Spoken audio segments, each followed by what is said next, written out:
এরা প্রত্যেকে নিজেদের মুখ দেখুন, তারা নিজেরা এক একজন। পাগলে কিনা বলে ছাগলে কিনা খায়।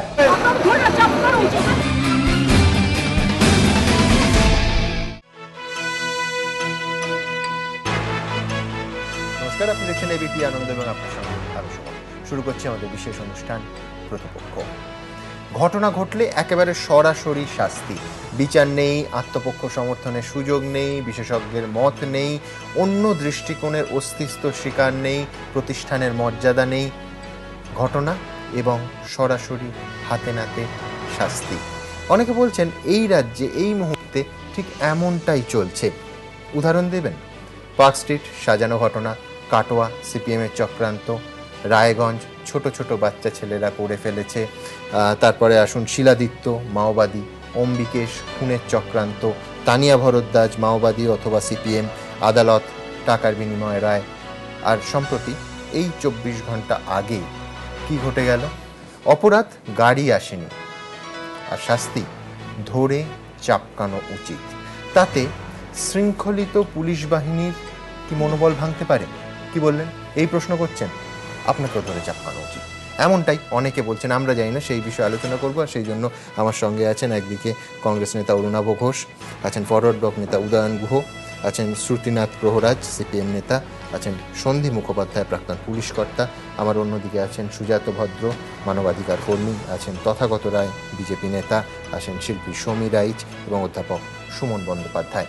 আমি সরাসরি এই অনুষ্ঠান শুরু করার আগে আপনাদের যারা কাল রাত থেকে এখন অবধি টেলিভিশন দেখেননি তাদের জন্য আর একবার গোটা ঘটনা দেখব। কালকে বইমেলায় মাননীয় মুখ্যমন্ত্রী মেজাজ হারিয়েছিলেন, পুলিশ বাহিনীকে, পুলিশ কর্মীকে ঠিক কী বললেন শোনাব, দেখাবো।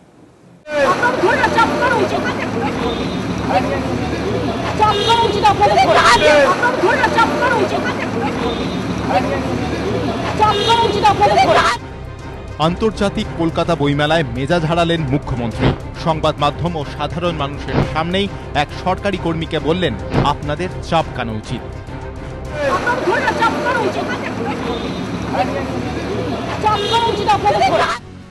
প্রথমে পুরস্কার, তারপরে তিরস্কার। মাসখানেক আগে কলকাতা পুলিশের পুরস্কার প্রদান অনুষ্ঠানে বিশেষ বিভাগের এই সার্জেন্ট কুসুম কুমার দ্বিবেদীর হাতে পদক তুলে দেন মুখ্যমন্ত্রী মমতা বন্দ্যোপাধ্যায়। দীর্ঘদিন ধরে মমতা বন্দ্যোপাধ্যায়ের নিরাপত্তার দায়িত্বে তিনি। মাস ঘুরতে না ঘুরতেই সেই মুখ্যমন্ত্রীর রোষের মুখে পড়তে হলো এই পুলিশ কর্মীকেই।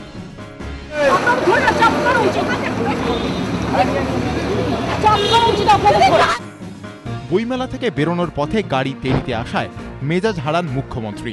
তার জেরেই প্রকাশ্যে পুলিশকে ধমক।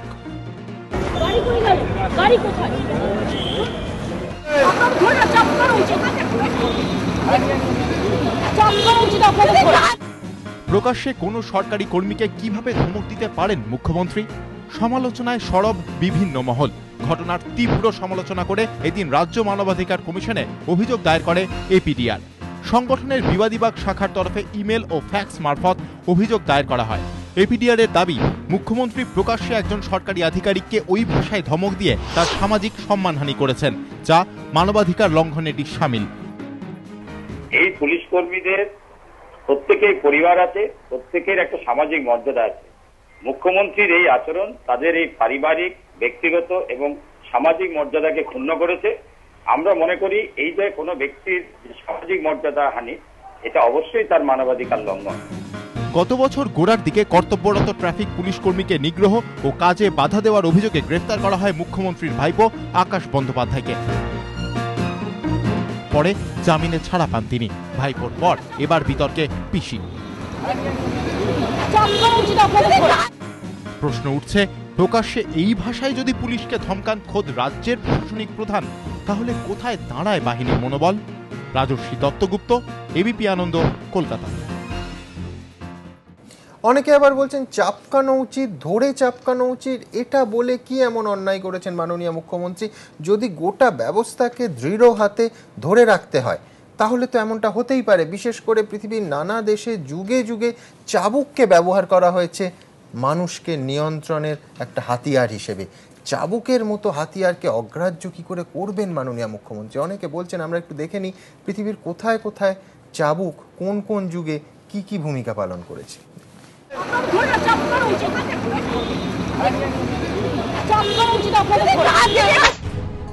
পুলিশ কর্মীর উদ্দেশ্যে মুখ্যমন্ত্রীর এই মন্তব্যের তোলপাড় রাজ্য রাজনীতি। ইতিহাসের পাতা ঘাঁটলে দেখা যায় শাসকের চাবুক নতুন কিছু নয়।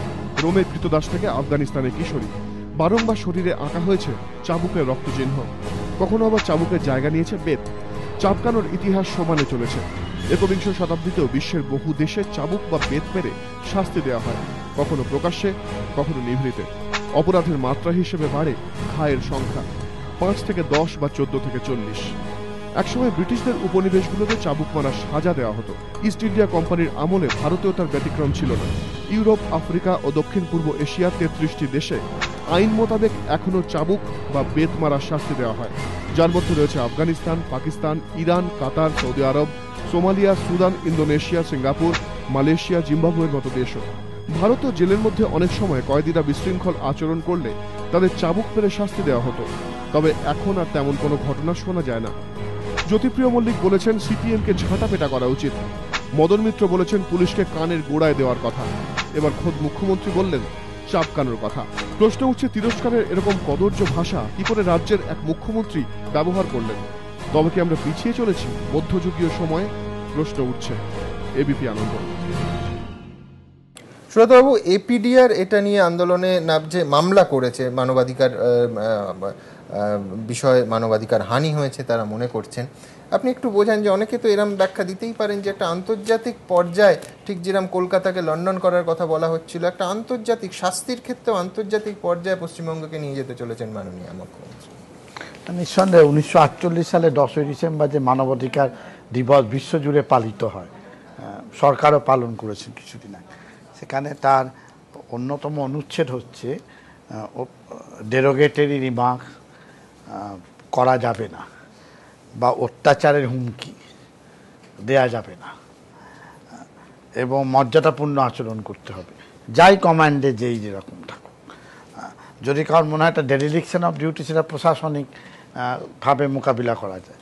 তো প্রকাশ্যে কোনো মানুষকে যেখানে পজিশনেই তার চাকরি করুক না কেন, তাকে মর্যাদার সঙ্গে ব্যবহার করতে। মানে আপনি বলছেন যে পাবলিক প্ল্যাটফর্ম থেকে, মানে ধরুন মঞ্চ থেকে এসপি কে বদলি বা ওসি কে বদলি এরকম ঘোষণা করা যায় না? একেবারেই না। এবং আপনি পাবলিক বলছেন, আমি বলবো প্রাইভেটেও ধরুন আপনি ঘরে ডেকেও কাউকে চাপকানো উচিত তোমাকে না করে, তোমাকে আর্টিকেল অফ চার্জে দিতে হবে যে এইগুলো তোমার ডেলিকশন অফ ডিউটি বা কর্তব্যে খামতি হয়েছে, উনি এসে গেছেন তখন গায়ে। কিন্তু পাবলিক এবং প্রাইভেট এই আটারেন্স, এই ধরনের উক্তি একেবারেই নিঃসন্দেহে অপর যেজন আছে এবং যে ক্ষমতাহীন এই অর্থে, তাকে তুমি এই আচরণ করতেই পারো না।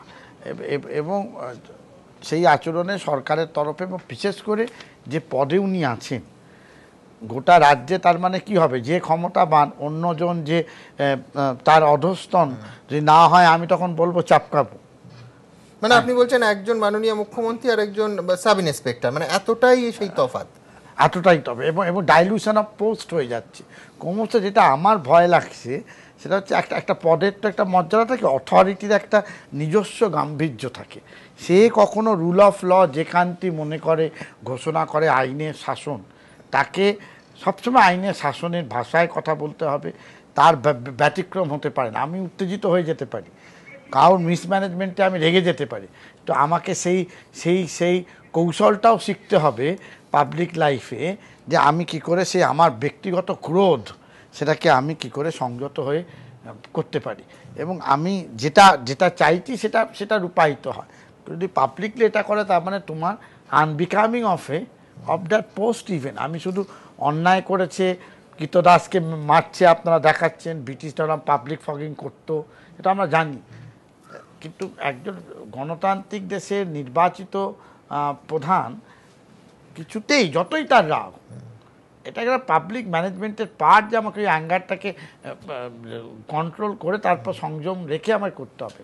Unbecoming of A chief minister আমার মনে হয় তার এইটার পরও তার একেবারে প্রকাশ্যভাবে ক্ষমা চাওয়া উচিত, যে আমার এইভাবে বলাটা ঠিক হয়নি। আমি তাৎক্ষণিক মুহূর্তেও যদি আমি বলে থাকি, আমার বলাটা আমি নিঃশর্তে ক্ষমা চেয়ে দিচ্ছি। এটা আমার মতে, আমার খুব ব্যক্তিগত মত, যদি বলে এপিডিআর বাদ দিন, আমি এপিডিআরের অংশ, শুধু কমিশনে দ্বারস্থ হওয়া না, এটা এটা এটা যিনি বলছেন তাকে বারবার বলছেন নানা। শুধু একটা জিনিস বলুন, সাধারণত এপিডিআরকে আমরা দেখি যে পুলিশের হাই হ্যান্ডেডনেস, পুলিশের অত্যাচারের বিরুদ্ধে সাধারণ মানুষের পাশে দাঁড়াতে, তাদের হয়ে লড়াই করতে। এক্ষেত্রে পুলিশ কর্মীর মানবাধিকার বা পুলিশ কর্মীর সামাজিক মর্যাদা যখন ক্ষুণ্ণ হচ্ছে, যখন ব্যাহত হচ্ছে, তখনও এপিডিআর একই রকমভাবে তার পাশে দাঁড়াচ্ছে। নিশ্চয়ই এটা পেশাগতভাবে যেই থাকুক না কেন, তাকে যদি পেশাগতভাবে কেউ নিপীড়ন, অবমাননাকর আচরণ করে, তাহলে ডেফিনেটলি সে নিঃসন্দেহে সেটা যে কোনো মানবাধিকার সংগঠনে পড়ে।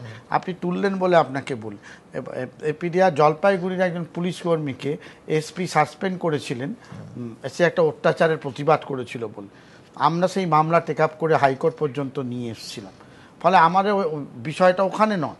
দ্বিতীয় হচ্ছে, আপনি আমাদের দিল্লির যে সংগঠন যারা আছে পিউডিআর, বিখ্যাত সুমন্ত ব্যানার্জিরা যার সাথে গৌতম নাফলাকারা যুক্ত, তারা ওই স্পেশাল টাস্ক ফোর্স যারা প্রধানমন্ত্রীর চারপাশে পাহারা দেয়, তাদের তো কোনো ডিউটি আবার বলে কিছু থাকে না।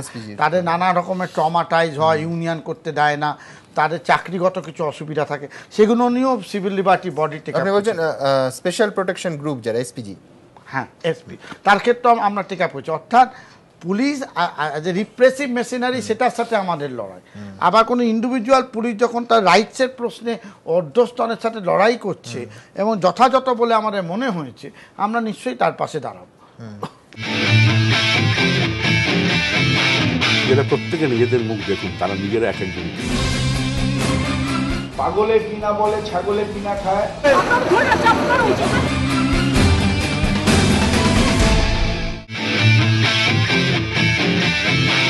যারা প্রত্যেকে নিজেদের মুখ দেখুন, তারা নিজেরা এক একজন। পাগলে কিনা বলে ছাগলে কিনা খায়।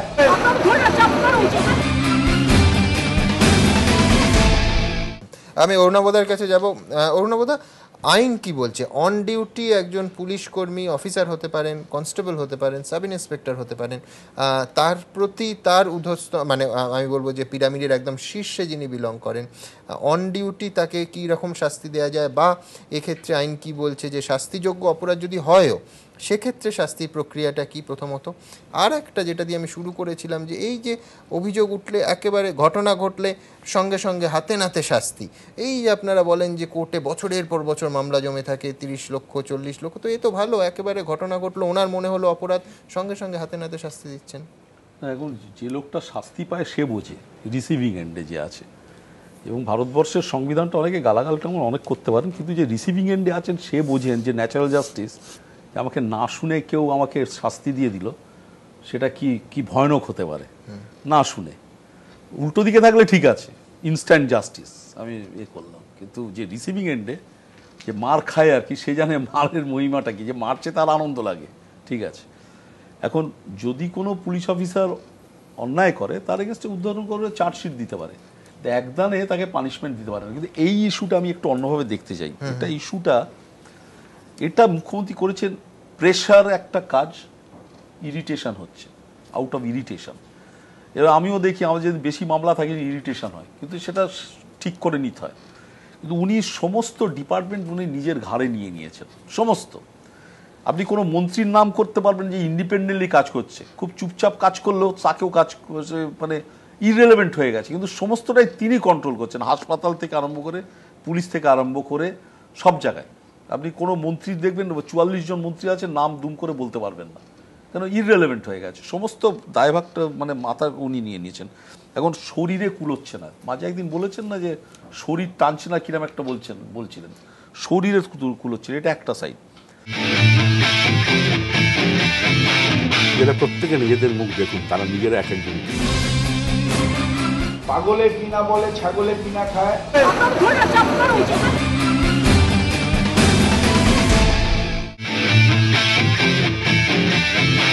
যারা প্রত্যেকে নিজেদের মুখ দেখুন, তারা নিজেরা এক একজন।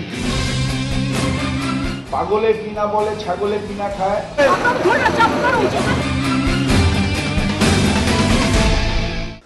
এটা আরেকটা ব্যাপার আছে, আপনি যে ব্যবহার করতে অভ্যস্ত, দেখবেন পুলিশ অফিসাররা, উনি আছেন সন্দীপবাবু ভদ্রলোক, কিন্তু আমরা যাদের সঙ্গে মিট করেছি অনেকে আছেন মানে নিচের লোককে খুব খারাপ বিহেভিয়ার করেন, চাকর বাকর যে ট্রিটমেন্ট যেটা বলি, মানে পুলিশের ট্রিটমেন্ট হলো লাঠি দিয়ে ঠিক করব, সো অন্য কোনো ব্যাপার না। এটা কিন্তু পুলিশের ফোর্সে আছে এই ব্যাপারটা, মানে খারাপ ব্যবহার এটা, এবং এটা মেনে নেয়। এখন তৃণমূল পার্টিটা এমন একটা পার্টি যেখানে মমতা ব্যানার্জি শেষ কথা, বাদ বাকি সবাই চাকর বাকর, এবং সেটা এই পার্টির এই ফিলিংটা এক্সটেন্ডেড হচ্ছে টু দি অ্যাডমিনিস্ট্রেশন। চাকর বাকর আমি ওই সেন্সে বলছি না, সবাই মেনে নেয়, কেউ কিছু বলেন না যে দিদি এটা বোধহয় ঠিক হচ্ছে না, এখন আর সে বলার লোক নেই। আর ইরিটেশনটা হয় যখন উনি কিছু করতে যাচ্ছেন, করার পর তার রেজাল্টটা পাচ্ছেন না, ভয়ানক ইরিটেশন। সেদিন কি হলো, এই বলেন না বলার ঝুঁকি নেন না, কে বলেন না বলার ঝুঁকি নেন কারা, যারা বাকিরা যারা, তোমার বাড়ির চাকরটা যদি তোমার বিরুদ্ধে বলে, চাকর সম্বন্ধে এখন সব সফিস্টিকেটেড হয়ে গেছে লোকে, কাজের লোক ফুক বলে, আমি পাতি কথাই বলি, চাকরটা তোমার যদি বলে, তোমার পরের দিন কি হবে, তাকে তাড়িয়ে দেবে, সিম্পল অ্যাজ দ্যাট। মন্ত্রীরাও এই ভয় পাচ্ছে না, আমি তাই বলছি, ইরিটেশনটা এই জন্য হয়, প্রেশার ওভার কি বলছি না, কাটিয়ে দিলে তার থেকে। তো এখন এই জায়গাটা, এই ইরিটেশনটা, এই অভ্যাস যেটা, এবার যারা সঙ্গী আছেন, ল্যাঙ্গুয়েজটা যেটা তুমি বারে বারে ব্যবহার করছো, এই ল্যাঙ্গুয়েজটা কিন্তু সর্বক্ষেত্রে প্রতিফলিত হয়। যে লোকটার বাড়ির ল্যাঙ্গুয়েজ খারাপ, সে দেখবে ওয়ার্ক প্লেসে গিয়েও নিচের লোককে খারাপ ব্যবহার করছে, নিচের লোককে, এটা অভ্যাস। এখন মদন, বালু মানে জ্যোতিপ্রিয় মল্লিক, এদের কথায় থাকতে থাকতে তুমি থাকলে তুমি ওই ভাষা ব্যবহার করবে। যেমন থানায় ঢুকলে তুমি দেখবে, মানে নিচের স্থানীয় পুলিশের তার ব্যবহার ভাষাটাই অন্য, উনারা বুঝবেন না, সন্দীপবাবুরা বুঝবেন না, উনি ডিল করেননি। যারা থানা ফেস করেছি, গিয়ে ফেস করে তাদের দেখি যে কি ব্যবহারটা হতে পারে। আমি একদিন দেখেছি, এই সুজাতবাবু একজনকে পাঠিয়েছিলেন, একটা লোক নিখোঁজ হয়ে গেছিল, মনে আছে সে রানাঘাটনা কোথায়, তার স্ত্রী এবং তার ভাই এলেন যে নিখোঁজ হয়ে গেছে।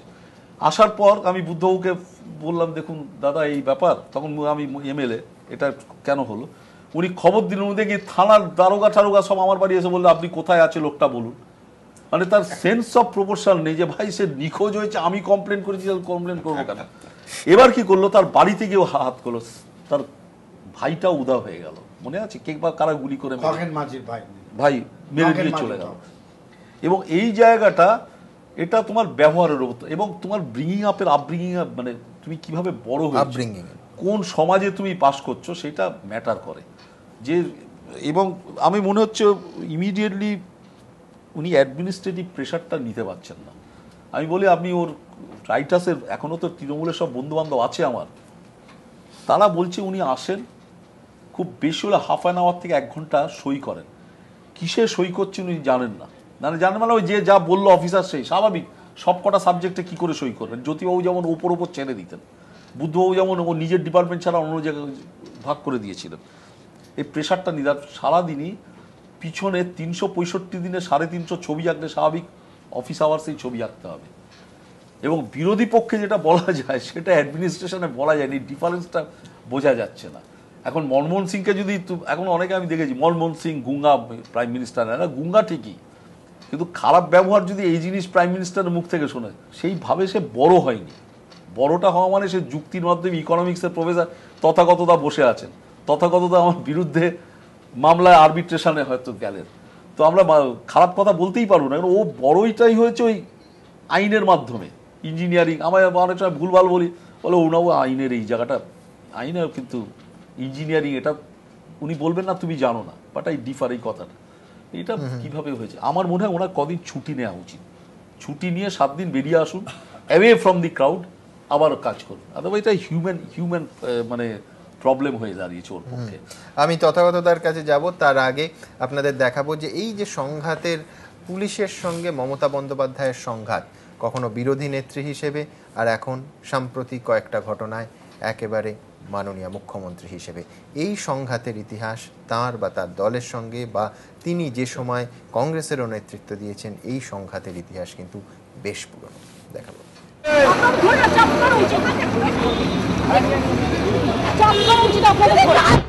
বইমেলায় মুখ্যমন্ত্রীর মেজাজ হারানো, খোদ আইনের রক্ষককে চাপকানোর হুমকি, আর তাই ঘিরে সমালোচনার ঝড় বিভিন্ন মহলে। তবে ইতিহাসের পাতা ঘাঁটলে দেখা যাবে মমতা বন্দ্যোপাধ্যায় এবং পুলিশের সম্পর্ক বরাবরই অম্লমধুর। পাতা উল্টালে শুরু করতে হয় সেই 9-এর দশকের গোড়া থেকে। 90 সালের শুরুর দিকেই মমতা বন্দ্যোপাধ্যায়ের উপস্থিতিতে তৎকালীন ডিসি বন্দর দেবেন বিশ্বাসের মুখে কংগ্রেস কর্মীরা কালি মাখিয়ে দেন বলে অভিযোগ। তৎকালীন মুখ্যমন্ত্রী জ্যোতি বসুর অনুপস্থিতিতে এক ধর্ষিতার বিচার চেয়ে মহাকরণে ধর্নায় বসেন মমতা। কিন্তু তৎকালীন গোয়েন্দা প্রধান গৌতম মোহন চক্রবর্তী তাঁকে চুলের মুঠি ধরে টেনে হিঁচড়ে মহাকরণ থেকে বার করে দেন বলে অভিযোগ। পুলিশ কমিশনার রঞ্জিত কুমার পাচনন্দা, অধুনা তাকে মুখ্যমন্ত্রীর বাড়ির কালীপুজোয় দেখা যায়। পার্ক স্ট্রিট কাণ্ডে কার্যত মুখ্যমন্ত্রীর সুরে তাঁকে সুর মেলাতে শোনা যায়। কয়েক বছর আগেও ছবিটা কিন্তু ঠিক এরকম ছিল না। 1998 সালে বিরোধী আসনে থাকাকালীন গোলপার্কের বেদি ভবন থেকে বাসিন্দাদের উচ্ছেদের প্রতিবাদে সোচ্চার মমতাই অভিযোগ করেন তৎকালীন ডিসি সাউথ পচনন্দা তাকে কামড়ে দিয়েছেন, এমনকি তার শাড়িও ছিঁড়ে দিয়েছেন। সিঙ্গুরে জমি আন্দোলন। সিঙ্গুরের বিডিও অফিসের সামনে ধর্ণা দেন তৎকালীন বিরোধী নেত্রী মমতা বন্দ্যোপাধ্যায়। সঙ্গে ছিলেন রবীন্দ্রনাথ ভট্টাচার্য। পুলিশ সেখান থেকে জোর করে তুলে নিয়ে যায় তাকে। পার করে দেওয়া হয় দ্বিতীয় হুগলি সেতু। সরাসরি কলকাতায় প্রবেশ করে মেট্রো চ্যানেলে টানা 26 দিনের অনশন ধর্নায় বসেন তিনি। ক্ষমতায় আসার পরও বিতর্কের ধারা অব্যাহত। ক্ষমতায় আসার অব্যবহিত পরেই ফের বিতর্কে জড়ান মুখ্যমন্ত্রী। 8ই নভেম্বর ভবানীপুরে জগদ্ধাত্রী পুজোয় হামলা এবং মারধরের অভিযোগে 2 যুবককে গ্রেফতার করে পুলিশ।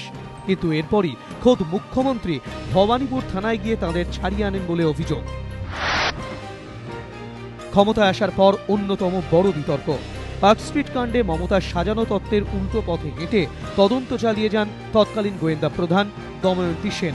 প্রমাণ করেন যে পার্ক স্ট্রিটে সেই মহিলাকে ধর্ষণ করা হয়েছিল। এরপরই মুখ্যমন্ত্রী দময়ন্তীকে তলব করেন মহাকরণে। আর 4 এপ্রিল গোয়েন্দা প্রধান থেকে তাঁকে সরিয়ে বদলি করে দেওয়া হয় ব্যারাকপুর পুলিশ ট্রেনিং স্কুলে ডিআইজি পদে। এই সিদ্ধান্তই বিভিন্ন মহলে প্রশ্ন উস্কে দিয়েছিল। তবে কি সত্যের পাশে দাঁড়ানোর খেসারত দিতে হলো দময়ন্তীকে? অবশ্য এ ব্যাপারে মমতার মন্ত্রীরাও পিছিয়ে নেই। বিরোধী থাকাকালীনও কিভাবে তিনি পুলিশকে হুমকি দিয়েছিলেন প্রকাশ্য সভায় দাঁড়িয়ে সেই কীর্তি কাহিনী শোনান অধুনা পরিবহন মন্ত্রী মদন মিত্র। নিচে নেমে দেখি বেলঘড়িয়ার ওসি সুব্রত ভৌমিক দাঁড়িয়ে আছে। আমি বলেছিলাম যে একটা কানের গোড়ায় দেব না, কাল সকালের পর খুঁজে পাওয়া যাবে না। আর সেই ধারা অক্ষুণ্ণ রেখেই এবার সরাসরি পুলিশকে চাপকানোর হুমকি।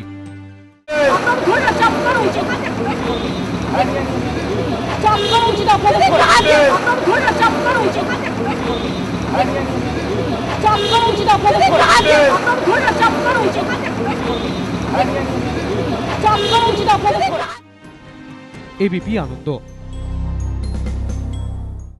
তথাগত আপনার কাছে আসবো যে এক উর্দিধারী কর্মীকে, পুলিশ কর্মীকে, শৃঙ্খলাবদ্ধ একটা ফোর্সের একজন কর্মীকে অন ডিউটি চাপকানো কথা বলছেন। এইটা আইনের চোখে, যদিও যিনি বলছেন তিনি ওই বললাম পিরামিডের একেবারে শীর্ষস্থানীয় কর্তা, চাপকানো কথা বলছেন একেবারে শীর্ষস্থানীয় কর্তা, যার ফলে আইনত সেটা অপরাধ কিনা, আইন কি বলছে। এবং 2, এই যে সম্ভবত আপনি বা অনেকেই বলছিলেন যে কোথাও একটা মালিক এবং গুলামের একটা অ্যাটিটিউড, এটা কি কোথাও শাসকের মানসিকতা এটা রিফ্লেক্টেড হচ্ছে? তার কারণ দেখুন, কিছুদিন আগেই বলেছেন রাজা চালে বাজার কুত্তা হোকে, মানে এই যে রাজা, গাড়ির জন্য অপেক্ষা, গাড়ি না আসায় অসহিষ্ণুতা, এইটা তো মমতা বন্দ্যোপাধ্যায়, যে চেনা মমতা বন্দ্যোপাধ্যায়কে রাজ্যের মানুষ চিনতেন, যে পায়ে হাওয়াই চটি পরে 8 পৌড়ে শাড়ি পরে যিনি দৌড়ে বেড়াতেন গ্রাম থেকে শহরে, তার সঙ্গেও যাচ্ছে না। অরুণাভ খানিকক্ষণ আগে যেটা বলেছে, সেটা যারা আমরা পার্টি করতাম তারা কিন্তু এই রূপটা দেখে অভ্যস্ত, তোমরা দেখোনি। হ্যাঁ, অরুণাভ অনেক কাছাকাছি থেকে দেখেছে হয়তো, আমিও আমাদের জোটসঙ্গী হিসেবে খানিকটা দেখেছি, অতটা দেখিনি। অরুণাভরা যতটা দেখেছে ততটা আমি দেখিনি।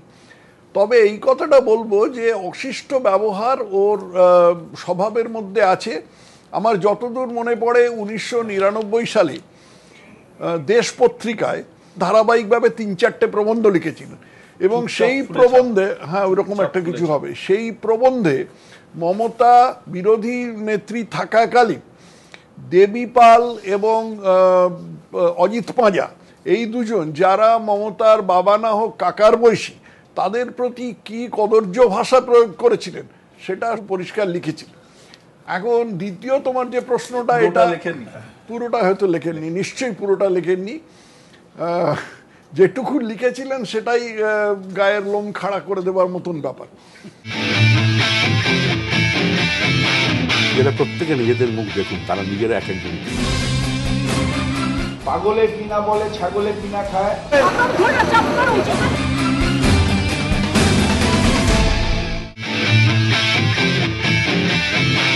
এরা প্রত্যেকে নিজেদের মুখ দেখুন, তারা নিজেরা এক একজন।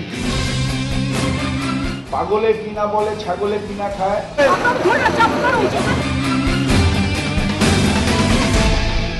তো দ্বিতীয় তোমার যে প্রশ্নটা যে এটা আইনানুগ কি আইন বিরুদ্ধ, সেটা হয়তো অরুণাবু ভালো বলতে পারবে। তবে আমি এটা বলবো যে এই কথাটা যদি মমতা বন্দ্যোপাধ্যায় অন্তত নিভৃতে ঘরের মধ্যে বলতেন তাহলে খুব একটা আপত্তির কারণ থাকতো না।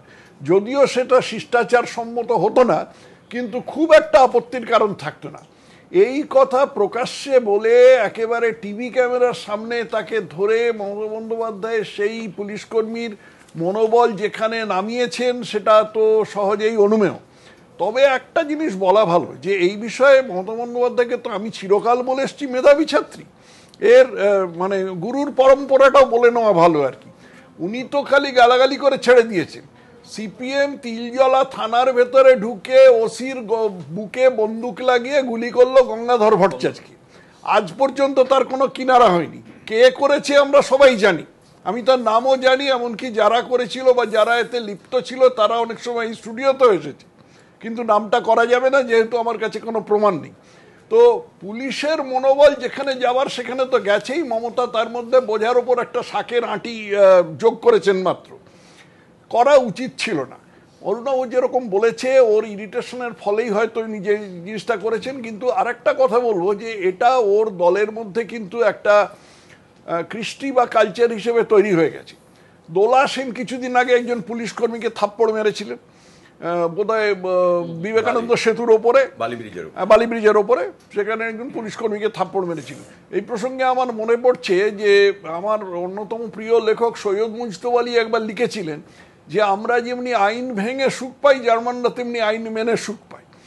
সেই জার্মানদের যে উন্নতি আমাদের যে অবনতি সেটা বড় সম্ভবত এই জিনিসেরই সাক্ষ্য দেয় আর কি।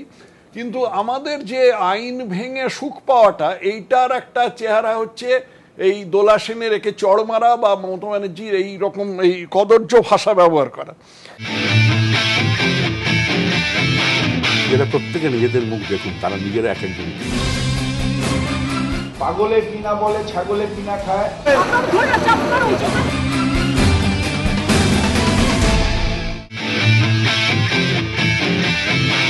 এরা প্রত্যেকে নিজেদের মুখ দেখুন, তারা নিজেরা এক একজন। পাগলে কিনা বলে ছাগলে কিনা খায়।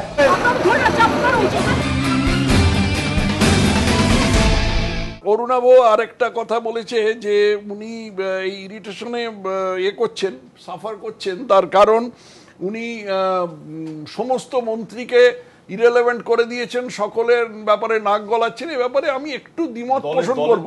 দলের সমস্ত উনি ডিল করছেন, এই ব্যাপারে আমি একটু দ্বিমত পোষণ করব। পশুপালন দপ্তরে উনি এখনো পর্যন্ত কিছু করেননি আর কি।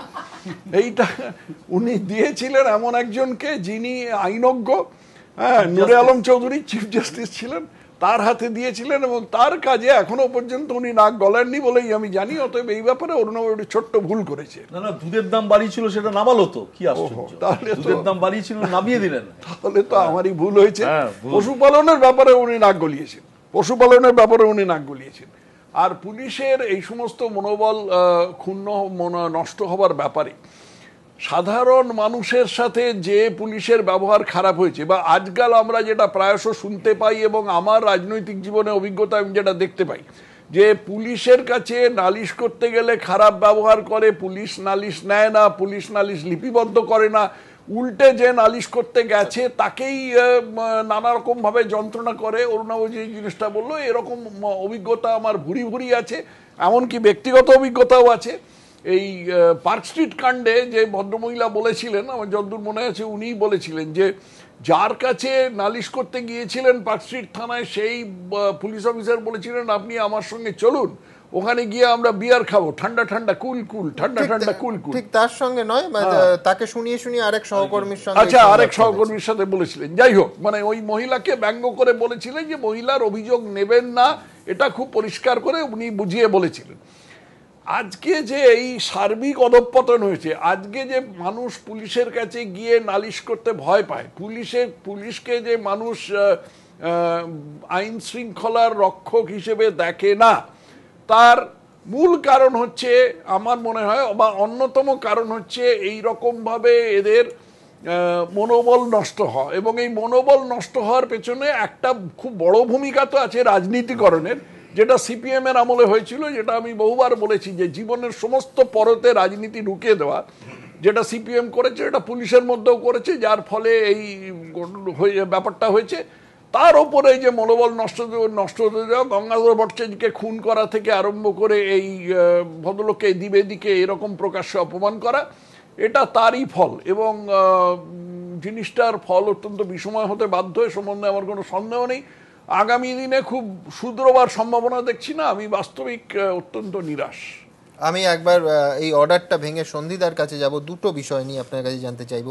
এক, যে আপনার যেটা নিয়ে প্রতিদিন এই ধরনের প্রতিপক্ষ বা অনুষ্ঠানে রাজনীতিবিদরা থাকলেই তাদের সঙ্গে সরাসরি আপনার মতপার্থক্য হয়, যে এই পুলিশের মোরাল ভেঙে দেয়া, মনোবল ভেঙে দেয়া, এটা রাজনীতিবিদরা যুগে যুগে এবং কার কোন আমল সেই নির্বিশেষে করেই থাকেন। এক নম্বর, তাই কিনা?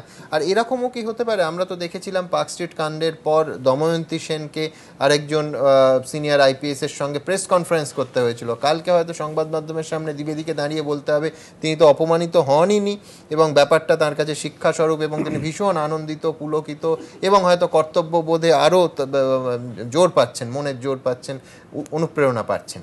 আপনার কি মনে হয় সন্ধিদা? না সুমন, এটা ঠিক। আমি যখনই এই ধরুন আমরা আলোচনা করি, আমি ঠিক আবেগ ভরে বলি তা নয়, বা দোষ চাপাতে হবে বলি তা নয়, খুব ভেবেচিন্তেই বলি। মানে কলোনিয়াল আমলের পুলিশ তারা তো একভাবে তারা কাজ করেছে এবং যেভাবে কাজ করানো হয়েছে, পরের দিকে কিন্তু প্রথম কয়েকটা বছর একটু অন্যরকম, তারপরে তো ওই ফিউডাল সিস্টেম, তারা ধর বেশ কিছু নেতা ওরকম, তারা একরকম তাও ছিলেন। যত দিন গেছে ভারতবর্ষের বিভিন্ন রাজ্যে যে ধরনের রাজনীতির অ্যাক্টিভিস্টদের তাদের মান ক্রমাগত যেভাবে নেমেছে, এবং তারা যেভাবে পুলিশকে ব্যবহার করে এবং তারা তাদের মতো করে তাদের চালাতে চায় তাদের স্বার্থে, পুলিশও কিন্তু সমস্ত জিনিসটা যখন এটা প্রতিদিনের জীবনে যখন হয়, ওপরের মাঝারি তলার সমস্ত রাজনীতির লোকেরা হতে হতে কিন্তু ওরা তাদের মতো করে একটা সিস্টেম তৈরি করে। ওরা সম্মান পায় না, যে আমাদের ধরুন রাজনীতির লোক, বা তাদের সম্মান করার মতো পরিস্থিতিও তারা তৈরি করেন না। তারা তখন এটা উসুল করে নেয় ওই সাধারণ মানুষের সঙ্গে যেভাবে ব্যবহার করেন তার মতো করে।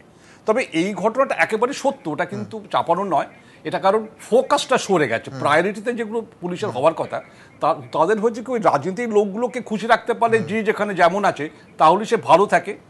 অসৎ পুলিশ অফিসার সেটা পূর্ণ সুযোগ নিয়ে তারা দুর্নীতিপরায়ণ হয়, ভালো লোকেরা নিজেদের সরিয়ে নেয়, দিনগত কাটান।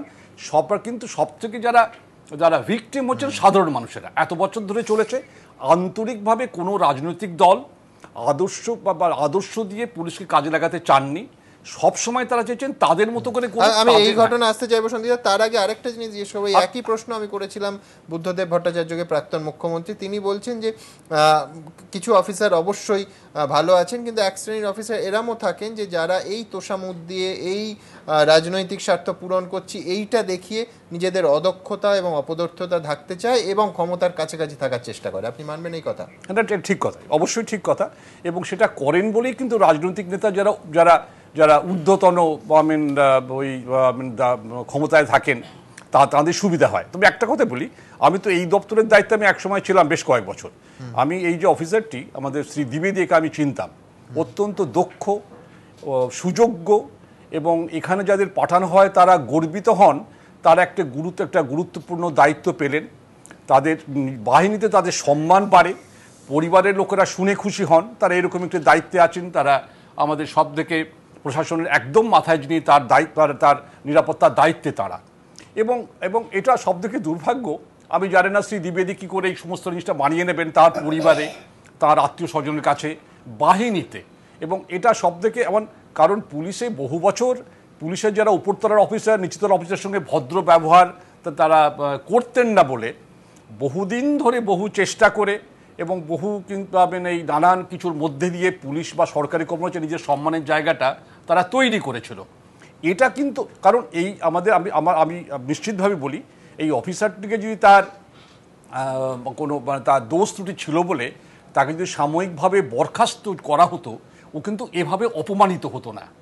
সে তার আইনত তারা যেত, তার বলতো, তারা ডিপার্টমেন্টে লিখতো বা করতো, যা হতো। এইভাবে ট্রিট করাটা প্রকাশ্যে, এটা কিন্তু আমি কখনো দেখে শুনিনি। মানে আমাদের এই এত বছর চাকরি করেছি এবং পাবলিকলি এইভাবে, এবং সমস্ত ইমপ্লিকেশনটা মারাত্মক, আমি যেটা বলছি অত্যন্ত মারাত্মক আমার। এবং আমি আবার বলি, এই কাজটাতে ওরা খুব সম্মানের সঙ্গে, সার্থকতার সঙ্গে করতো, এই বোধটা ওদের ছিল।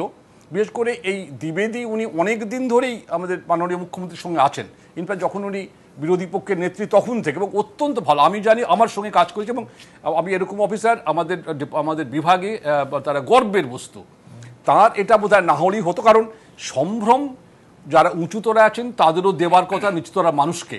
সম্ভ্রম দিয়েও দক্ষতার সঙ্গে কাজ করানো যায়, এটাই যারা দায়িত্বে আছেন, এটা কিন্তু তাদের বৈশিষ্ট্য হওয়ার কথা। এইরকম হতে পারে যে এবার ওভারঅল পুলিশ মহলে এই বার্তা গেল যে রাজনীতিবিদদের, যারা ক্ষমতার কাছাকাছি আছেন, ক্ষমতার শীর্ষে আছেন, তাদের খুশি রাখলে, ধরা যাক যে এই ধরনের গাড়ির জন্য তাকে অপেক্ষা করতে হলো না, তাহলেই সার্টিফিকেটটা পাওয়া যাবে। অন্য নিষ্ঠা, নিরাপত্তা, অন্য দিকগুলো একটু পিছনের সারিতে চলে গেল, সেগুলোকে ওভারলুক করলেও হবে। কিন্তু রাজনীতিবিদরা খুশি থাকলেই চাকরিতে উন্নতি, অথবা না উন্নতি হলে অন্তত চাপকানোর হুমকি শুনতে হবে না। ব্যাপারটা একবারে সেরকম। যে কারণে কিন্তু আমি, যেটা আমরা আগেও আলোচনা করছি, যেটা আপনি প্রথমে বলছিলেন, পুলিশের সমস্ত ভূমিকা, তাদের দৃষ্টিভঙ্গি, তাদের কাজকর্মের ধরন, সবটা কিন্তু নিয়ন্ত্রিত করেছে কিন্তু এই পরিস্থিতি যেটা তৈরি করেছেন রাজনৈতিক দলেরা, শুধু পশ্চিমবাংলা নয়, ভারতবর্ষের বিভিন্ন জায়গায়। কিন্তু এই জন্যই কিন্তু অবস্থাটা কিন্তু এই রকম।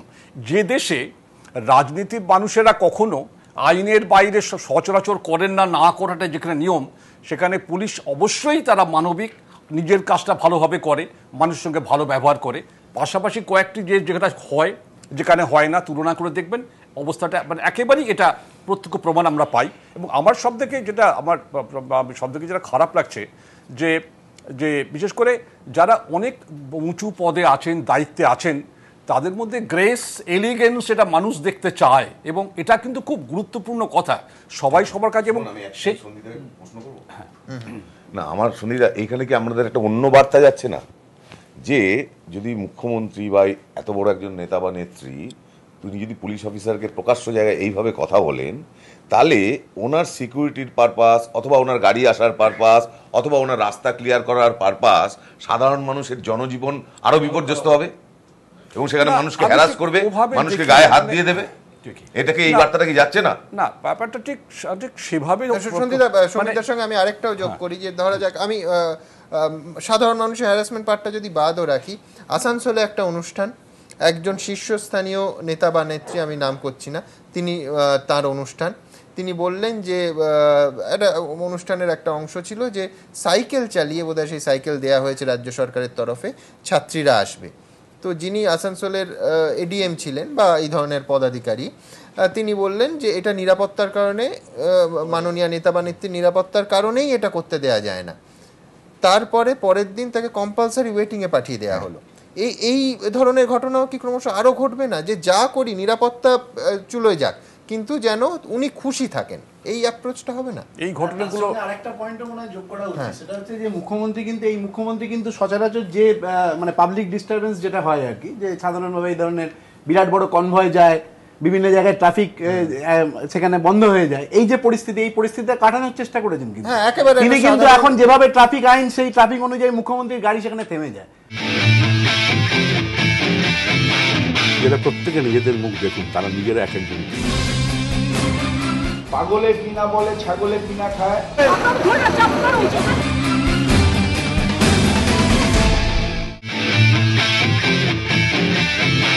যারা প্রত্যেকে নিজেদের মুখ দেখুন, তারা নিজেরা এক একজন। পাগলে কিনা বলে ছাগলে কিনা খায়।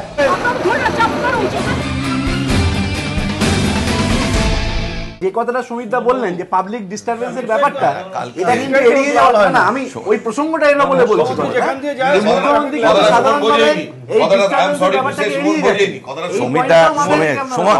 সুমিতা তা বলেন, আমার বন্ধু সুমন কথাটি বোঝেনি। আমি বলছি এরকম একটা সম্ভাবনা হওয়ার হতে পারে যে ধরে আনতে বললে এরপরে বেঁধে আনবে, কেন তা না হলে তার চাকরিটাই তো স্টেকে চলে যাবে।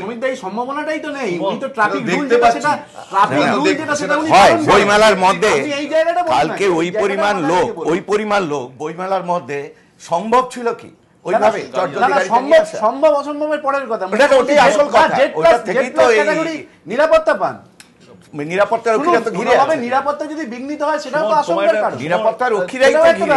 সুমন, তোমার একটা প্র্যাকটিক্যাল কথা বলি, তুমি গেছো মুখ্যমন্ত্রীর কনভয়ের পিছনে? না কনভয়ের পেছনে পুলিশ যেতেই দেয় না। এয়ারপোর্ট আমি প্রায় প্লেন মিস করে গেছি। ওটা তো জেট ক্যাটাগরি, 10 কিলোমিটার চলছে, আমাকে 5 কিলোমিটারে চালাতে হবে। সাধারণ মানুষ তারা ডিস্টার্ব হন, পুলিশ দেয় না। বড় কনভয় যখন যায় আগে তো এখনো আমরা তাই। দেখেছি যে মুখ্যমন্ত্রী বুদ্ধদেব ভট্টাচার্য এখনো তাই। যে কোনো বিরাট বড় একটা কনভয় যেত, সমস্ত ট্রাফিক তুমি বন্ধ গেছো, হয়ে যে কোনো কনভয় এটা হবে, কিন্তু ওভারকাম করার চেষ্টা করেছিলাম। এই পয়েন্টটা তুলতে যে কোনো কনভয় এটা হবে। আমি আবার আলোচনা ফিরতে চাই।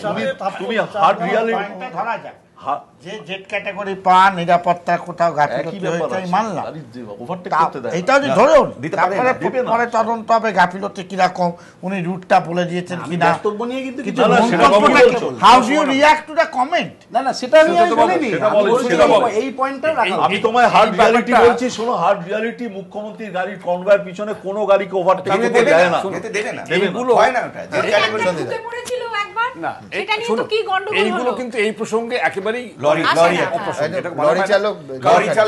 নিরাপত্তার দায়িত্বের ব্যাপারগুলো বহু বছর করে আমরা বুঝি, এটা কিন্তু ইররিলেভেন্ট এই প্রসঙ্গে। আসলে গাড়ি আসার 5 মিনিট দেরি না দেরি, কোন গেট দিয়ে বেরোনোর কথা, কোন দিক দিয়ে বেরোলেন এলো, সেটা কিন্তু ওটা মেটে না। আসলে হচ্ছে যেটা ঘটেছে, কারণ আমি বলছি যারা ওই দায়িত্বে আছেন যে কজন, এবং বিশেষ করে এই দায়িত্ব যাদের দেওয়া হয় তারা অত্যন্ত কর্তব্যপরায়ণ এবং দক্ষ দেখেই দেওয়া হয়। অজস্র ঘটনা যেটা আপনি বলছেন সত্যি কথা, মুখ্যমন্ত্রী প্রায় মানুষের মধ্যে চলে যান, উনি তাদের সঙ্গে তাদের কাছে যেতে চান, তারা সবটা কিন্তু সামলে নিয়েছে এত বছর ধরে, কোথাও কোনো হ্যাসেল হয়নি। এটা ওদের যথেষ্ট কৃত, আপনারা না কাজটা করেন না বলে বুঝবেন না। সন্দীপবাবু, আপনাকে আমি বলি, সেটা শুধু মমতা ব্যানার্জির ক্ষেত্রে না, সবার ক্ষেত্রে। আমি ব্যক্তিগতভাবে কয়েকটা জিনিস জানি, তারা এখানে নেই বলে, সেই মন্ত্রীদেরও, মানে আগের মন্ত্রী এখন মন্ত্রী, আমার কংগ্রেসেরও মন্ত্রী ওয়েস্ট বেঙ্গলে, তাদের যা ভাষা উইথ দি সিকিউরিটি গার্ড আপনি ভাবতে পারবেন না। এরা প্রত্যেকে নিজেদের মুখ দেখুন, তারা নিজেরা এক একজন। পাগলে কিনা বলে ছাগলে কিনা খায়।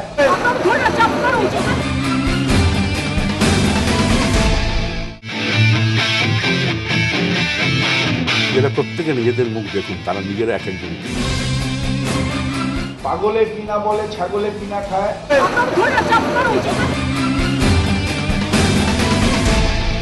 এটা খুব দুঃখের। পুলিশের সাধারণত ওদের ইউনিফর্ম পরার নিয়মে এক ধরনের ওদের আচরণ করে, এবং সেটাকে সাধারণত ওটাকে ভুল বোঝেন যারা ওই মন্ত্রী ইত্যাদি, ওরা ধরুন অনেক মন্ত্রীরা খারাপ ব্যবহার করে, এবং এটা কিন্তু এই দুর্বলতা কিন্তু তাঁদের, মানে দুর্ভাগ্য হচ্ছে যে আমরা আবার খারাপ রাজ্যে এই বিশেষ করে এই যে মিস্টার দ্বিবেদী, এরা আগে বহু বছর কিন্তু ওকে এইটা সহ্য করতে হবে, নানা রকম এই পরিস্থিতিতে যে ঘটনাটা ঘটলো তার দায়, দুর্ভাগ্যটা সেখানেই।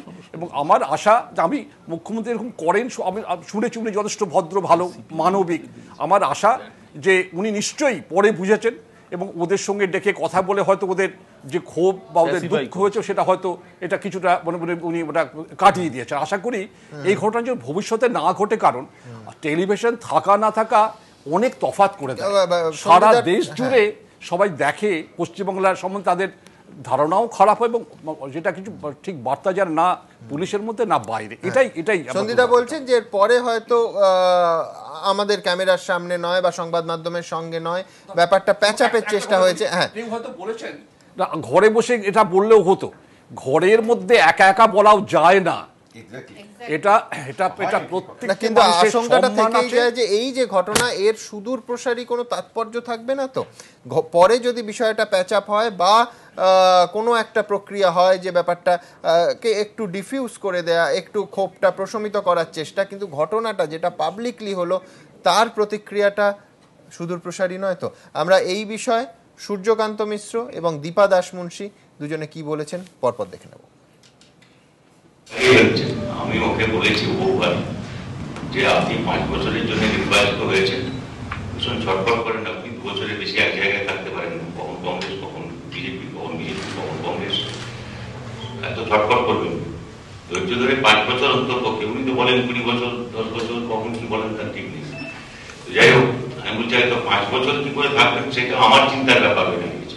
আপনি ছেড়ে পালাবেন, তখন একটা সম্পদ তৈরি হবে, সাংবিধানিক সম্পদ কি হবে আমি জানি না। যাই হোক, যার সম্পর্কে এই ধরনের কথা তিনি বলেছেন বা উক্তি করেছেন, তার অপরাধটা কোথায়?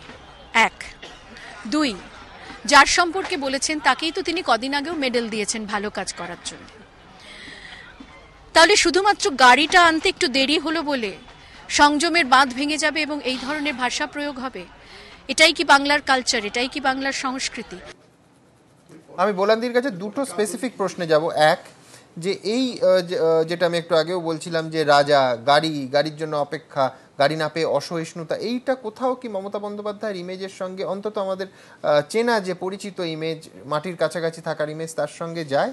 আর 2 নম্বর হচ্ছে যে কোথাও যারা ক্ষমতায় থাকেন তাদের কি, বিশেষ করে তারা যদি মহিলা হন, মানে ডমিনেট করার ক্ষেত্রে খুব দৃঢ়চেতা, সেটা বোঝানোর ক্ষেত্রে প্রকাশভঙ্গিতা সাধারণের থেকে কঠোরতর হতে হয়, মানে অ্যাডমিনিস্ট্রেশন চালানোর জন্য সেটা প্রয়োজন হয়, সেটা ইন্দিরা গান্ধী থেকে শুরু করে জয়ললিতা, মায়াবতী। আপনার কি মনে হয়? বলেন। এই দুটো প্রশ্ন একসাথে আমি উত্তর দিচ্ছি। প্রথম কথা হচ্ছে, আপনারা যেভাবে এই কথাগুলো বলছেন, আমার মনে হয় না এই কথাগুলো এই রকম ভাবে বলার কথা। আমার প্রথম মনে হয় এটা হচ্ছে ক্ষমতার ভাষা। আমরা নিজেরা যখন বাড়িতে, আমি যখন বউ, আমার শাশুড়ি বলবেন আমাকে, আমি আবার যখন শাশুড়ি, আমি আবার আমার বউকে বলবো, এইটা হচ্ছে পরম্পরা, ক্ষমতার ভাষা। বউ মানবে না বলান্দি, এটা মাথায় রাখতে হবে। একদম সত্যি কথা। হ্যাঁ, এটা হচ্ছে পরম্পরা, ক্ষমতার ভাষা। আর এই ভাষায়, এবং এই ভাষা যেটা তথাগতবাবু বা অরুণাবাবু বলছিলেন, যে নিশ্চয়ই ডেফিনেটলি সকলে এক ভাষায় বকেন না। হ্যাঁ, তার মধ্যে তার ব্রিঙ্গিং আপ, তার মধ্যে তার স্কুলিং, এগুলো ভীষণ ইম্পর্ট্যান্ট কাজ করে। কিন্তু তার ওপরেও একটা কথা আছে, সেটা হচ্ছে এই সমস্তকে ছাপিয়ে যাওয়া, যখন আমি দেখছি ক্ষমতা, মানে আমি কন্ট্রোল করতে পারছি না, এই জায়গাটা যখন এসে যায়, তখন ভাষাটা মানুষের অন্যরকম হয়ে যায়। মানে সেটা আমি বলছি স্কুলিং অ্যাপার্ট, যে আমার স্কুলিং হয়তো ভালো, কিন্তু আমি হয়তো অন্য সময় খুব ভালো কথাই বলি, খুব মিষ্টি করেই বলি, কিন্তু যেই আমি দেখছি পুরোটা আমার হাতের বাইরে বেরিয়ে যাচ্ছে, তখন কিন্তু আমার ভেতরের উদ্বেগ, ভেতরের রাগ, ভেতরের মানুষটা বেরিয়ে আসে। আর এই ভাষায় কথা বলা, আমি এখানে একটা মানে এই ভাষা নিয়ে ভাবতে গিয়েই মনে হয়েছিল যে আমাকে একজন খুব বড় সোশ্যাল সায়েন্টিস্ট, তিনি কথার ইয়েতে বলেছিলেন যে এক ভাষাটা হচ্ছে, মানে ভাষা নিয়ে তো এখন সারা পৃথিবীতে বহু কাজ হচ্ছে, এবং এই যে মেয়েদের ভাষা, এটা কিন্তু আমরা সবসময় এক্সপেক্ট করি যে একটা মেয়ে একটুখানি ভদ্র ভাষায় কথা বলবে। কিছুদিন আগে হয়েছিল, বুদ্ধদেব ভট্টাচার্যের মেয়ে একটা পুলিশ অফিসারকে বলেছিল, আপনি বসে আছেন কেন, উঠে দাঁড়ান, মানে আমি বেরোচ্ছি, আপনি উঠে দাঁড়াননি কেন? বুদ্ধদেব তখন চিফ মিনিস্টার, সেটা কাগজে বেরিয়েও ছিল। তা তখন একজন, মানে তখন আমি দেখছিলাম যে সকলেই এরকম একটা ভাবছে যে ওটা যদি বুদ্ধদেবের ছেলে বলতো তবু একটা তার মানে থাকে, কিন্তু যেহেতু বুদ্ধদেবের মেয়ে, তার ওই রকম অধ্যত্ত, তাকে বদলি করে দেওয়া হয়েছিল। হ্যাঁ, তাকে বদলি করে দেওয়া হয়েছিল, আমি জানি না। শুধু তাই না, নানা ব্যাপারে হয়েছে। বুদ্ধদেব ভট্টাচার্য, মানে কার কথা বলবে তুমি? ক্ষমতায় যে যায় সেই মানে রাজা হয়। এখন এই সমস্ত যেটা বলতে যাচ্ছিলাম, ভাষা, এই যে ভাষা যখন মেয়েদের কাছ থেকে, আমরা কিন্তু একটু ভদ্র ভাষা সবসময় এক্সপেক্ট করি। হ্যাঁ, যে মেয়েটা লেডি লাইক, এক্স্যাক্টলি, নিচু হয়ে বলার ভাষা, না শুধু নিচু না, জিনিসটা ঢাকা থাকবে, জিনিসটা চাচা ছোলা ভাষা, সুজাতা যেরকম করে কথা বলে ওরকম করে যদি আমি বলি, সে মানায় কি আমাকে? আপনি কম বলছেন না, জানি তো, সেই জন্য তো আমি আউটকাস্ট। যাই হোক, যেটা বলতে যাচ্ছি যে এই সেই সোশ্যাল সায়েন্টিস্ট যেটা আমাকে বলছিলেন, যে এই মেয়েরা, যে মেয়েরা এই ভাষায় কথা বলতে পারে, তারাই কিন্তু ক্ষমতার শীর্ষে ওঠে।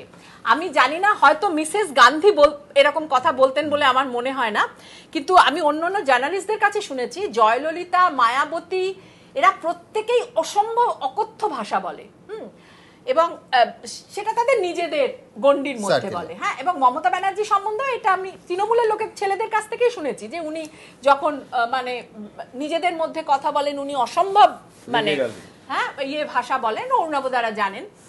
কিন্তু কথাটা হচ্ছে কি, আমাদের তো ড্রয়িং রুমের ভাষা আর মিডিয়ার ভাষা আর শোবার ঘরে বরের সঙ্গে ঝগড়া করার ভাষা, এগুলো তো আলাদা আলাদা। এই ডিফারেন্সিয়েশনটা যদি আমাদের জীবন থেকেই চলে যায়, আজকে যেটা চলে যাচ্ছে, মানে পশ্চিমবাংলার সমস্ত কালচারের জায়গাটা, তার যে ব্যারিয়ার, যে পাবলিক আর প্রাইভেট, হ্যাঁ, যে কথাটা ধরো আমি আমার ছেলেকে বলতে পারি, আমার হাজবেন্ডকে বলতে পারি, একটা ধারণার কথা হয়তো বললাম, সেটা নিশ্চয়ই আমি এসে কাগজে লিখে করবো না যে এইটা আমার ধারণা, এইটাই হবে। তো সেই জায়গাটা ভেঙে যাচ্ছে, এবং সেটা যদি প্রশাসনের উচ্চ পদ থেকে ভাঙতে থাকে, তাহলে এই ভাঙনটা একেবারে শেষ পর্যায়ে গিয়ে নামবে। কারণ এইটা কখনো ভুলে যাওয়া যাবে না যে পলিটিক্যাল লিডারদের, মানে তারা কিন্তু রোল মডেল। এইটা আমার বারবার মনে হয়, ছোট ছোট ছেলে মেয়েদের কাছে তারা কিন্তু রোল মডেল, এবং তারা যদি আজকে এই ভাষায় কথা বলেন, যে কেউই, ইনফ্যাক্ট ওটা সমাজের কাছেই রোল মডেল। হ্যাঁ, ওটা সমাজের কাছে, সমাজ তো বহু অংশে রাজনীতি। তবু তো আমার একটা বিচার বুদ্ধি আছে, আমি কাকে রোল মডেল করব আর করব না, সেটা আমি আমার এই বয়সে এসে বা আমি যখন অ্যাডাল্ট হয়ে গেছি তখন আমার একটা, কিন্তু একটা ছোট ছোট ছেলে মেয়ের কাছে এসে সেই বিচার বুদ্ধিটা এক্সপেক্ট করা যায় না।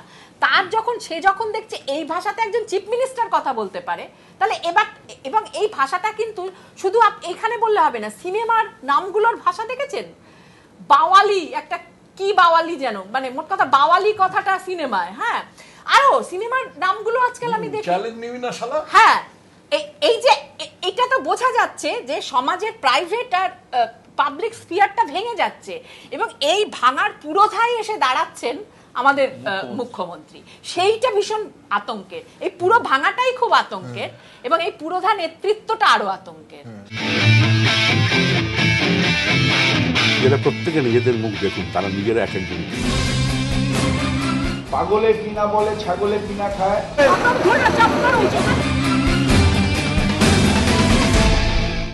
তিনি কথার ইয়েতে বলেছিলেন যে এক ভাষাটা হচ্ছে, মানে ভাষা নিয়ে তো এখন সারা পৃথিবীতে বহু কাজ হচ্ছে, এবং এই যে মেয়েদের ভাষা, এটা কিন্তু আমরা সবসময় এক্সপেক্ট করি যে একটা মেয়ে একটুখানি ভদ্র ভাষায় কথা বলবে। কিছুদিন আগে হয়েছিল, বুদ্ধদেব ভট্টাচার্যের মেয়ে একটা পুলিশ অফিসারকে বলেছিল, আপনি বসে আছেন কেন, উঠে দাঁড়ান, মানে আমি বেরোচ্ছি আপনি উঠে দাঁড়াননি কেন। বুদ্ধদেব তখন চিফ মিনিস্টার, সেটা কাগজে বেরিয়েও ছিল। তা তখন তখন আমি দেখছিলাম যে সকলেই এরকম একটা ভাবছে যে ওটা যদি বুদ্ধদেবের ছেলে বলতো তবু একটা তার মানে থাকে, কিন্তু যেহেতু বুদ্ধদেবের মেয়ে, তার ওই রকম অধ্যত্ত, তাকে বদলি করে দেওয়া হয়েছিল। হ্যাঁ, তাকে বদলি করে দেওয়া হয়েছিল, আমি জানি না। শুধু তাই না, নানা ব্যাপারে হয়েছে। বুদ্ধদেব ভট্টাচার্য, মানে কার কথা বলবে তুমি, ক্ষমতায় যে যায় সেই মানে রাজা হয়। এখন এই সমস্ত যেটা বলতে যাচ্ছিলাম, ভাষা, এই যে ভাষা যখন মেয়েদের কাছ থেকে, আমরা কিন্তু একটু ভদ্র ভাষা সবসময় এক্সপেক্ট করি, হ্যাঁ, যে মেয়েটা লেডি লাইক, এক্স্যাক্টলি, নিচু হয়ে বলার ভাষা, না শুধু নিচু না, জিনিসটা ঢাকা থাকবে, জিনিসটা চাচা ছোলা ভাষা, সুজাতা যেরকম করে কথা বলে ওরকম করে যদি আমি বলি, সে মানায় কি আমাকে? আপনি কম বলছেন না, জানি তো, সেই জন্য তো আমি আউটকাস্ট। যাই হোক, যেটা বলতে যাচ্ছি যে সেই সোশ্যাল সায়েন্টিস্ট যেটা আমাকে বলছিলেন যে এই মেয়েরা এই ভাষায় কথা বলতে পারে, তারাই কিন্তু ক্ষমতার শীর্ষে ওঠে। আমি জানি না, হয়তো মিসেস গান্ধী এরকম কথা বলতেন বলে আমার মনে হয় না, কিন্তু আমি অন্যান্য জার্নালিস্টদের কাছে শুনেছি, জয়ললিতা, মায়াবতী, এরা প্রত্যেকেই অসম্ভব অকথ্য ভাষা বলে, এবং সেটা তাদের নিজেদের গণ্ডির মধ্যে বলে। হ্যাঁ, এবং মমতা ব্যানার্জি সম্বন্ধে এটা আমি তৃণমূলের লোকের ছেলেদের কাছ থেকেই শুনেছি যে উনি যখন মানে নিজেদের মধ্যে কথা বলেন, উনি অসম্ভব মানে হ্যাঁ ভাষা বলেন, অরুণাভ দ্বারা জানেন। কিন্তু কথাটা হচ্ছে কি, আমাদের তো ড্রয়িং রুমের ভাষা আর মিডিয়ার ভাষা আর শোবার ঘরে বরের সঙ্গে ঝগড়া করার ভাষা, এগুলো তো আলাদা আলাদা। এই ডিফারেন্সিয়েশনটা যদি আমাদের জীবন থেকেই চলে যায়, আজকে যেটা চলে যাচ্ছে, মানে পশ্চিমবাংলার সমস্ত কালচারের জায়গাটা, তার যে ব্যারিয়ার, যে পাবলিক আর প্রাইভেট, হ্যাঁ, যে কথাটা ধরো আমি আমার ছেলেকে বলতে পারি, আমার হাজবেন্ডকে বলতে পারি, একটা ধারণার কথা হয়তো বললাম, সেটা নিশ্চয়ই আমি এসে কাগজে লিখে করবো না যে এইটা আমার ধারণা, এইটাই হবে। তো সেই জায়গাটা ভেঙে যাচ্ছে, এবং সেটা যদি প্রশাসনের উচ্চ পথ থেকে ভাঙতে থাকে, তাহলে এই ভাঙনটা একেবারে শেষ পর্যায়ে গিয়ে নামবে। কারণ এইটা কখনো ভুলে যাওয়া যাবে না যে পলিটিক্যাল লিডারদের মানে তারা কিন্তু রোল মডেল। তা এটা আমার বারবার মনে হয়, ছোট ছোট ছেলে মেয়েদের কাছে তারা কিন্তু রোল মডেল, এবং তারা যদি আজকে এই ভাষায় কথা বলেন, যে কেউই, ইনফ্যাক্ট ওটা সমাজের কাছেই রোল মডেল। হ্যাঁ, ওটা সমাজের কাছে, সমাজ তো বহু অংশে রাজনীতি। তবু তো আমার একটা বিচার বুদ্ধি আছে, আমি কাকে রোল মডেল করব আর করব না সেটা আমি আমার এই বয়সে এসে বা আমি যখন অ্যাডাল্ট হয়ে গেছি তখন আমার একটা, কিন্তু একটা ছোট ছোট ছেলে মেয়ের কাছে এসে সেই বিচার বুদ্ধিটা এক্সপেক্ট করা যায় না। তার সে যখন দেখছে এই ভাষাতে একজন চিফ মিনিস্টার কথা বলতে পারে, তাহলে এবং এই ভাষাটা কিন্তু শুধু এখানে বললে হবে না, সিনেমার নামগুলোর ভাষা দেখেছেন, বাওয়ালি, একটা কি বাওয়ালি যেন, মানে মোট কথা বাওয়ালি কথাটা সিনেমায়, হ্যাঁ, আরো সিনেমার নামগুলো আজকাল আমি দেখি। হ্যাঁ, এই যে এটা তো বোঝা যাচ্ছে যে সমাজের প্রাইভেট আর পাবলিক স্ফিয়ারটা ভেঙে যাচ্ছে, এবং এই ভাঙার পুরোধায় এসে দাঁড়াচ্ছেন আমাদের মুখ্যমন্ত্রী। সেইটা ভীষণ আতঙ্কের, এই পুরো ভাঙাটাই খুব আতঙ্কের, এবং এই পুরোধা নেতৃত্বটা আরো আতঙ্কের। আমি একটা ছোট্ট সংযোজন করবো খালি, সুজাতদা একটা ছোট্ট সংযোজন করবো খালি, সেটা হলো যে বোলান্দি বলেছেন যে এই ধরনের ভাষার প্রয়োগ স্কুলিং এর উপর নির্ভর করে, কিন্তু আমরা তো কাগজে বিভিন্ন সময় পড়তে পাই যে একজন শিক্ষিতা মহিলা, বিদুষী মহিলা, চাকুরিরত মহিলা, তিনি তার বাড়ির কর্মরত ছোট বাচ্চার সাথে কিরম ব্যবহার করেছেন, খুন্তি পুড়িয়ে ছ্যাঁকা দিয়েছেন, ইস্ত্রি দিয়ে ছ্যাঁকা দিয়েছেন, ঘরে বন্ধ করে রেখেছেন। আমি জানি এরকম অত্যন্ত বিদুষী একজন মহিলা সংস্কৃতজ্ঞা, তিনি তার বাড়ির পরিচারিকাটিকে দরজা বন্ধ করে রেখে দিতেন। এইরকম ধরনের ঘটনা আমরা শুনতে পাই। অতএব এগুলো কোনোটাই যখন ক্ষমতা when power speaks, তখন আর স্কুলিং ফুলিং যেটা বলছে এটা হচ্ছে আরেকটা সন্দীপবাবু, সহজাত। আমি সন্দীপবাবুকে একটা কথা বলি, এই যে আপনি বলছেন না যে ধরুন হোমগার্ডদের কিন্তু একটা বিরাট মানে অভিযোগ যে সাধারণ পুলিশ কর্মীরা কিন্তু তাদের সঙ্গে মানুষের মতো ব্যবহার করে না, ভীষণ খারাপ, তাদের দিয়ে মানে একদম যা তা কাজ করায়। হ্যাঁ, তাহলে দেখুন ব্যাপারটা কিন্তু পুলিশ রাজনীতিবিদ এরকম না, ব্যাপারটা হচ্ছে আসলে ক্ষমতা। হ্যাঁ, আমি তো বললাম যে আমি যখন শাশুড়ির কাছে মাথা নিচু করে শুনবো, আমার বউকে এসে বলবো। শুধু ক্ষমতা নয়, ক্ষমতার যারা একদম শীর্ষে আছেন ক্ষমতার, তারা যে ধরনের একটি উদাহরণ স্থাপন করবেন সেটা সব জায়গায় ছড়িয়ে যায়, এটাই গুরুত্বপূর্ণ কথা। ওরা যাদের রোল মডেল আমরা বলছি, তাদের আচরণে, কথায় বার্তায়, দৈনন্দিন জীবনের সততায়, আদর্শবোধে সেটা হতো, তাহলে সবটা চেহারাটাই অনেকটা অন্যরকম হতো। খুশওয়ান্ত সিং তার বইয়ে লিখছেন, খুশওয়ান্ত সিং, ইন্দিরা গান্ধী এবং মানেকা গান্ধীর ঝগড়াটা যখন হচ্ছে তখন একদম শাশুড়ি বইয়ের ঝগড়াটায় নেমে গেছিল। এটা একটা ডেসক্রিপশনে বই বার এতে আছে দরবার ওইটা আছে। আমার মনে হচ্ছে একটা বন্দ্যোপাধ্যায়ের যে রাজনৈতিক উত্থান, যে জায়গা থেকে আন্দে বেটেই, অথবা আপনি যদি আশিস নন্দীর লেখা পড়েন মমতার উত্থানে, একটা আটপৌড়ে ব্যাপার আছে, পলিটিক্যাল ফেনোমেনা।